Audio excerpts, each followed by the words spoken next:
হযরত আবু নাঈম ও ইবনে আবি শায়বা একটি আমলের কথা বর্ণনা করেছেন। তারা বলেন, যে ব্যক্তি নিম্নের দোয়া একবার পাঠ করবে, একবার নয়, মাত্র একবার, আল্লাহ তাআলা তার ৭০টি বিপদ দূর করে দিবেন। আর সর্বনিম্ন বিপদ হল দারিদ্রতা, আর অন্যান্য বিপদগুলো এর চেয়ে অনেক বড় বড়। যে ব্যক্তি এই দুয়ার আমল করবে, আল্লাহ তাআলা তার এসব বিপদ দূর করে দিবেন। বাংলা উচ্চারণ: লা হাওলা ওয়ালা কুওয়াতা ইল্লা বিল্লাহি ওয়ালা মালজা ওয়ালা মানজা মিনাল্লাহি ইল্লাহু ইলাইহি।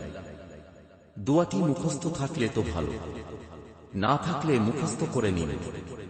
নিয়মিত পাঠ করুন, সব রকম সমস্যা থেকে নাজাত পাবেন ইনশাআল্লাহ। দুশ্চিন্তাগ্রস্তদের জন্য সান্ত্বনা। কানজুল উম্মালে বর্ণিত আছে, যে ব্যক্তি ইয়াকিন ও দৃঢ় বিশ্বাসের সাথে এই আয়াতটি পাঠ করবে, আল্লাহ তাআলা তার দুশ্চিন্তাগ্রস্ত হৃদয়কে প্রশান্তি দান করবেন। এখানে ইয়াকিন ও দৃঢ় বিশ্বাসের শর্তারোপ করা হয়েছে। কারো অন্তরে এ ব্যাপারে সন্দেহ থাকলে সে সুফল পাবে না।